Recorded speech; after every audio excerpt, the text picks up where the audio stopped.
अभी क्या हो रहा है, एडिनो वायरस हमारे भारत में पूरा बहुत जोर दस्तक दे दिया है। एडिनो वायरस एंड कोरोना दोनों शायद इंटर कर गए हैं। रिसेंटली वेस्ट बंगाल में एडिनो वायरस से काफ़ी सारे बच्चे का डेथ हुआ है। तो हमको तो totality of symptoms, physical symptoms और टोटलिटी ऑफ सिम्टम पर जाकर काम करना है। हमें डिजीज से कोई मतलब नहीं है, परंतु डिजीज के बारे में जानना जरूरी है। ठीक है, हमें तो एक्साइटिंग कॉज के ऊपर काम करना है, भले वो कोरोना हो, भले वो एडिनो वायरस हो, चाहे कॉमन सर्दी और खांसी क्यों ना हो, लेकिन हमें जानना जरूरी है कि ये है क्या चीज़, क्या तहलका मचा रहा है। तो the role of homeopathic in adeno virus.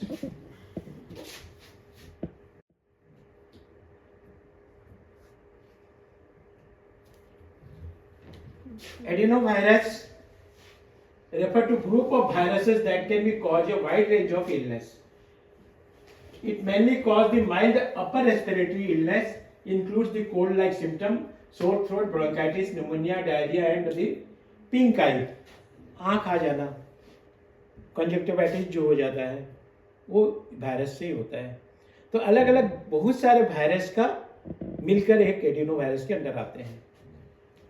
एक वायरस के समूह को ही एडिनो वायरस बोलते हैं और ये जनरली अपर रेस्पिरेटरी ट्रैक्ट को इन्फेक्ट करता है, नाक, आंख, कान, मुंह, ये सब।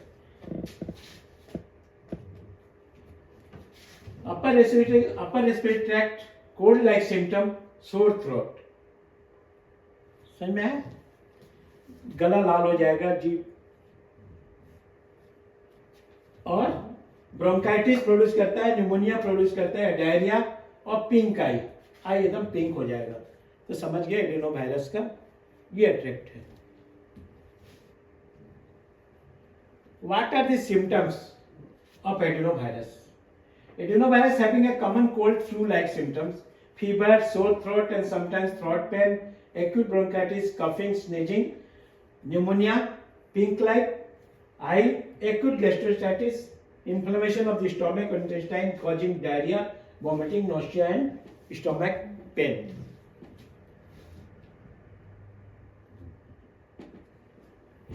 एडिनोवायरस क्या फ्लू है या क्या है? Adenovirus infection and the flu both cause the similar type of the sign and symptoms. Adenovirus infection can be cause of fever, headache, body ache, and sometimes but not always cough, stomach distress and breathing problems which can be there in a case of flu. Adenovirus के संक्रमण और flu दोनों एक प्रकार के संकेत होते हैं, लक्षण पैदा करते हैं। एडिनोवायरस संक्रमण से बुखार, सिर दर्द, शरीर में दर्द और कभी कभी, लेकिन हमेशा नहीं, खांसी, पेट में परेशानी और सांस लेने में समस्या हो सकती है, जो फ्लू के मामले में हो सकता है। How long can adenovirus symptom last? हमारे शरीर में एडिनोवायरस के सिम्टम कितने दिन तक लास्ट कर सकते हैं? Most adenovirus symptoms last from the few days to up to 2 weeks. Severe infection may be last longer. You may have a symptom that continue to linger for a while, such as a cough. ये generally 2 हफ्ते तक पाए जाते हैं, लेकिन ये क्या छोड़ के चले जाता है? कफ, खांसी काफी लंबे दिनों तक टन जाता है एडिनोवायरस और का खांसी। ठीक है, how can you prevent the adenovirus? Wash your hand regularly with soap. Avoid functioning eyes, nose and mouth with hands. Avoid close contact with infected people. Stay home when you are sick. Cover the mouth with tissue while sneezing and coughing. Avoid sharing cups and eating utensils with others. इसमें क्या है, अपने हाथ को नियमित रूप से साबुन से धोना है। कैसे हम प्रिवेंट करेंगे एडिनोवायरस से? आंख, नाक और मुंह को हाथों से छूने से बचें। संक्रमित लोगों के निकट संपर्क से बचें। जब आप बीमार हो तब घर पे ही रहें। छींकते और खांसते समय मुंह को टिश्यू पेपर से ढक लें। दूसरों के साथ कप और खाने के बर्तन को साझा ना करें। ठीक है। What is the common route of transmission of adenovirus? Adenovirus घुसने का कौन सा रूट है? It usually spread through close contact via droplet और टचिंग एट इन्फेक्टेड सरफेस। मतलब क्लोज कॉन्टैक्ट से वो छींकेगा, उसके ड्रॉपलेट या ड्रॉप से अगर चलेगी आपके पास तो हो सकता है shaking hand with infected person. Infected person से हाथ मिलाएंगे तो होगा। In rare cases it can be spread through the water such as a swimming pools. Swimming pool में अगर नहा रहे उससे भी हो सकता है। People with weakened immuno system और एग्जिस्टिंग रेस्पिरेटरी डिजीज और cardiac disease are more likely to get infected. जिनको इम्यूनिटी सिस्टम कमजोर है, श्वास की प्रॉब्लम है, हार्ट की बीमारियां हैं, वो ज्यादातर इस बीमारी से इफेक्ट हो सकते हैं, इस वायरस से इफेक्ट हो सकते हैं। इसमें क्या चाहिए, सामने वाले से क्या कराना है, एडोवायरस को प्रूफ करना है जो हमें दरकार नहीं है, लेकिन सामने वाला अगर बोले तो ये सब टेस्ट अपने करा सकते हैं। Blood test for like ELISA, swab test, chest x-ray, stool test से जाना जा सकता है अगर जानना चाहें। लेकिन हम लोग सिम्टोमेटिक ट्रीटमेंट करने के बाद ही वो सिम्टम गायब हो जाते हैं, ये सब सारी प्रॉब्लम सॉल्व हो जाता है। ये कितना, how dangerous is adenovirus? Adenovirus causes mild symptom like cold cough, sore throat, but in some cases people with weakened immune system, existing respiratory problem or heart problem are higher risk to developing the severe illness. Adenovirus are usually mild and go away on their own. ये अपने आप भी बीमारी ठीक हो जाती है। लेकिन जैसे सर्दी पहले घुसता है, सर्दी खांसी फर्स्ट सिम्टम में ही उसको रिकवर कर देना चाहिए। बाय होम्योपैथिक मेडिसिन से ही हो सकता है, नहीं तो ऐसे 4-5 दिन अगर रह जाता है तो आगे जाके खतरा हो सकता है। इसलिए जैसे लक्षण मिलते हैं होम्योपैथिक मेडिसिन खाना चाहिए और उससे फिर रिकवर होगा।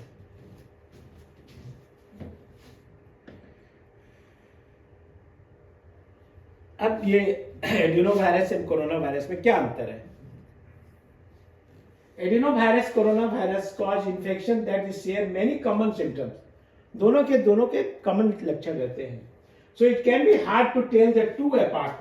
Both can be transmitted through the respiratory droplets or direct contact. Both can cause severe respiratory tract infection. But adenovirus can linear longer than the coronavirus. Coronavirus के short period में रहता है, लेकिन एडिनोवायरस कुछ लंबे दिनों तक सफर करते रहता है। And they are the more resistant to disinfection. Coronavirus have an extra layer envelope that covers their protein cell capsid. The envelope is membrane made of lipids and proteins that they protect the virus when it's outside of its host cell. The images you can see in the coronavirus have a spike protein coming out from their envelope.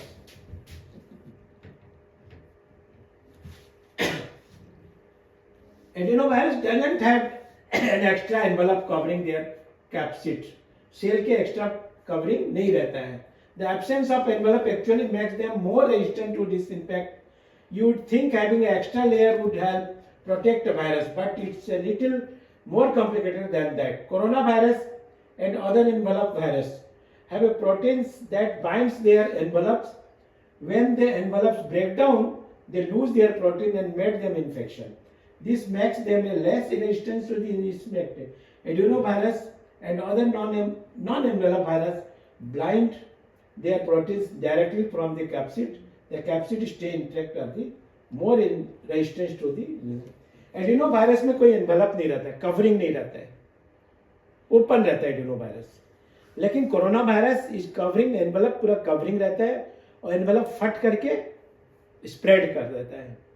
यही खाली difference है adenovirus and corona virus में। Can homeopathic medicine help to case of the adenovirus?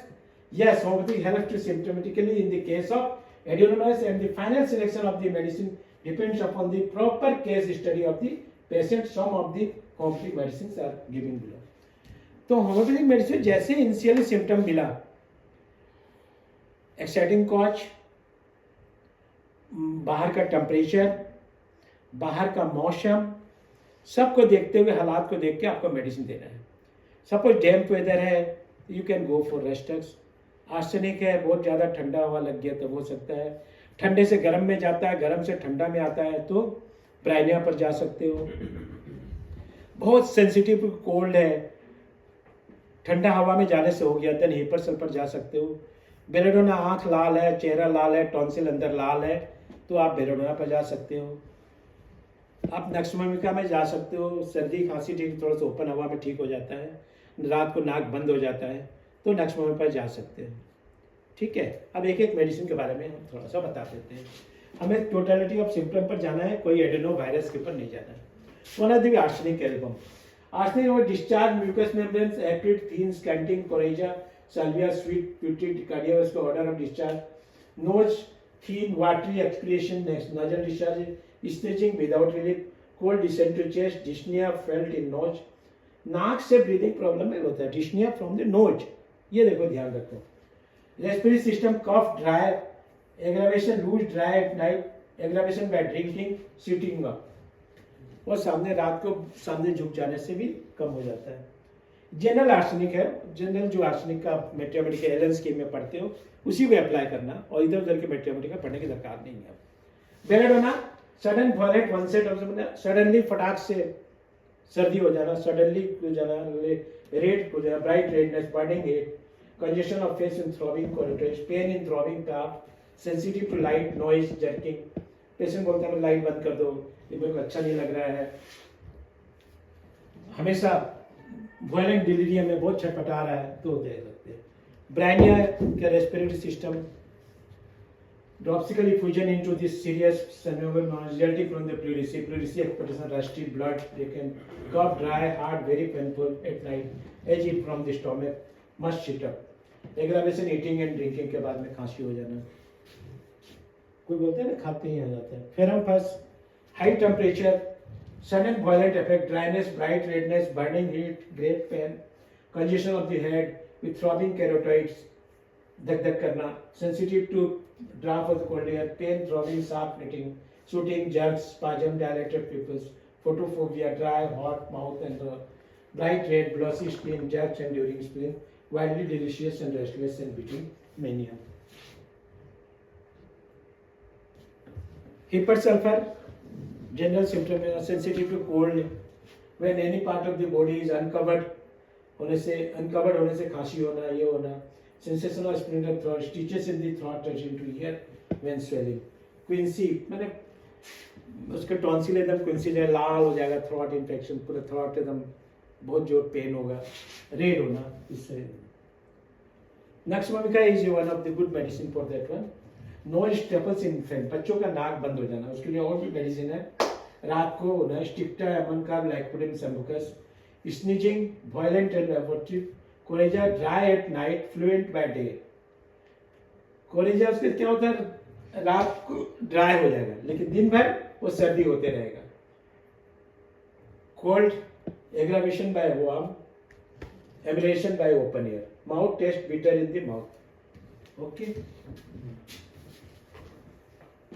thank you। और एक तो है rhus tox, rhus tox damp weather है, suppose weather खराब है और डैम्पनेस है, getting wet, over exertion, dry cough during chill stage of fever, fever dry teasing cough before and during chill, intermittent fever, cough with taste of blood, cough with taste of blood, देखो fever, blisters around mouth and और chin, great thirst with dry tongue, mouth and throat, उसके tongue जो red रहते हैं ना, इससे testing थोड़ा सा ब्लडी जैसा लगता है रेस्टस का। ठीक है, हो गया लगता है। ओके,